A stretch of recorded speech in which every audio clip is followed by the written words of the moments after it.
ایک مرتبہ بیوی نے کہا کہ خوردنوش کے لیے کچھ نہ کچھ کام کرنا چاہیے، تو آپ مزدوری کرنے کے لیے گھر سے نکلے، لیکن دن بھر عبادت میں مشغول رہ کر جب گھر پہنچے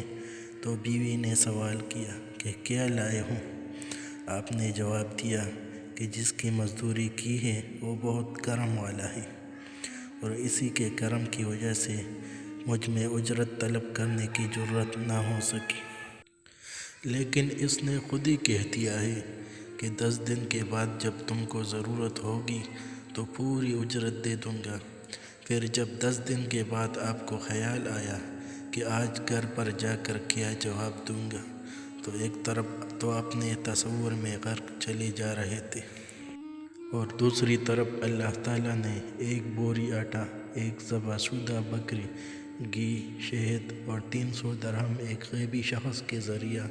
آپ کے گھر پہنچا دیے، اور ساتھ ہی یہ پیغام بھی دیا کہ حبیب سے کہہ دینا کہ اپنے کام کو ترقی دے، جس کی صلہ میں ہم اس سے بھی زیادہ مزدوری دیں گے۔ چنانچہ جب آپ اپنے گھر کے دروازے تک پہنچے تو گھر میں سے کھانے کی خوشبو آ رہی تھی۔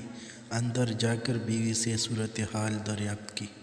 تو اس نے پورا واقعہ اور پیغام آپ تک پہنچا دیا۔ یہ سن کر آپ کو خیال آیا کہ جب صرف 10 یوم کی عدم توجہی کی ریاضت کا اللہ تعالیٰ نے یہ نعم البدل عطا فرمایا ہے، تو اگر زیادہ دل جمی کے ساتھ عبادت کرو تو نہ جانے کیا انعامات حاصل ہوں گے۔